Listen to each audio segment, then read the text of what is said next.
Bonjour tout le monde, donc on va essayer de faire un exercice à propos de relation d'équivalence. Donc on va définir une propriété sur R. Donc on prend C dans l'ensemble CR avec la relation suivante définie par un X, un élément de R, et Y, un autre élément de R. Alors je dis que X est en relation avec Y, équivalent à dire que le X au carré égale à Y au carré. La première question, c'est de montrer que cela est une relation d'équivalence. Premièrement, montrons que R est une relation d'équivalence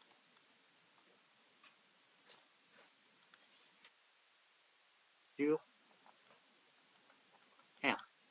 Ça veut dire qu'on va montrer qu'il est réflexif.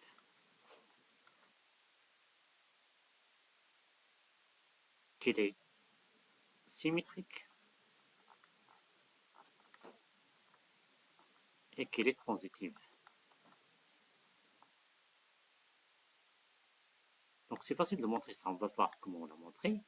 Et la deuxième question après, c'est calculer la classe d'équivalence de ce X-là. Donc ce qui m'intéresse dans cet exercice, c'est de chercher la classe d'équivalence. Donc pour ce qui concerne la réflexivité, il est facile, je pense, parce que on peut faire ça assez facilement.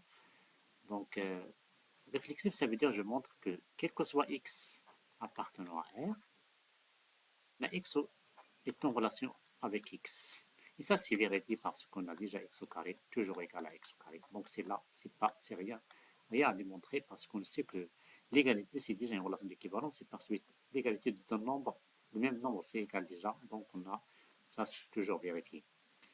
Après, je passe pour symétrique. Symétrique aussi, il est très facile à vérifier, donc ça veut dire quel que soit X, Y de R, ça veut dire de R, deux éléments de R carré, X est en relation avec Y, équivalent à dire que le X au carré égale à Y au carré, équivalent à dire que le Y carré égale à X carré, et par suite, ça c'est vérifié, ça veut dire que Y est en relation avec X. Donc on a vérifié qu'elle est symétrique. Même si pour la transitivité, elle est très facile à vérifier, donc X, je prends X, Y et Z, trois réels de R. Alors, si on suppose que X est en relation avec Y, et en même temps Y est en relation avec Z. Montrons que le X est en relation avec Z, ça veut dire celui-là avec celui-là. C'est facile à vérifier.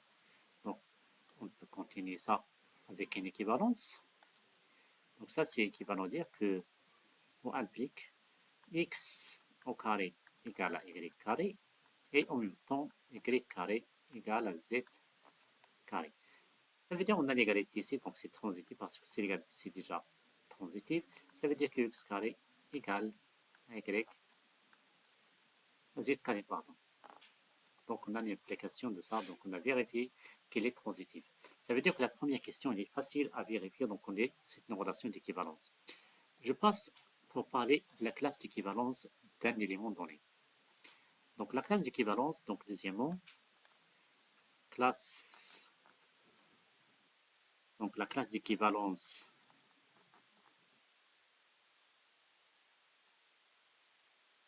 d'un élément X, bien sûr de R. Donc ici, tout d'abord, je vais écrire la définition d'une classe d'équivalence. Classe d'un X donné, ce sont les Y qui sont dans l'ensemble dans lequel on travaille, ça veut dire R, tel que le X est en relation avec Y. Donc tout d'abord, je dois commencer par la définition. Et après, je vais écrire ça sous forme d'un ensemble, ça veut dire ça. Ce sont les Y qui sont dans R, et vérifions la relation que l'on connaît, ça veut dire X est en relation avec Y, ça veut dire que X au carré égale à Y carré. Donc le but ici, le but est de chercher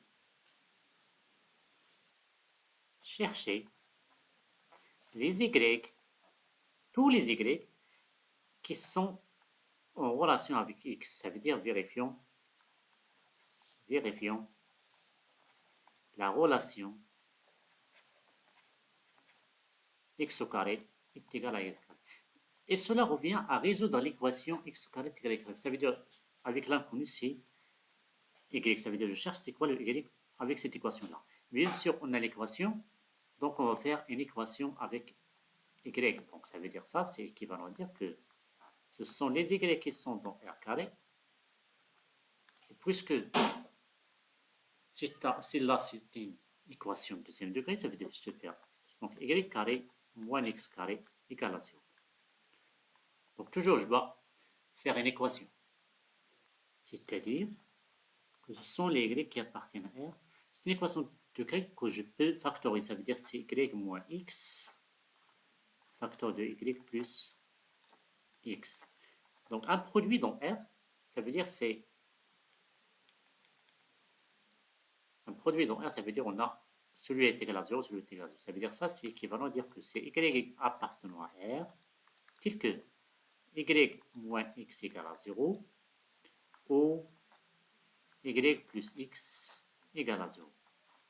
C'est-à-dire c'est l'ensemble des y qui appartiennent à R qui vérifions soit y est égal à x ou y est égal à moins x. Donc, les y qui sont en relation avec ce x-là, ça veut dire que ce sont les y, soit le y est égal à x, soit le y est égal à moins. Donc la classe du y, ça veut dire la solution de cette équation-là, c'est-à-dire l'équation y carré moins x au carré, ça veut dire que ce sont les x. Bien sûr, le x, il est toujours existe parce que c'est réflexif, toujours on va trouver x. Et l'autre, c'est moins x. Donc on a terminé la question, donc la classe de x qu'on cherche, la classe un x donné, donc soit x, soit moins x, ça veut dire c'est un ensemble qui contient deux éléments. Le x, bien sûr, parce que ce sera toujours parmi ces éléments-là, et le moins x, parce qu'on a la solution de l'équation, elle nous a donné le moins x. Donc toujours, si je cherche à trouver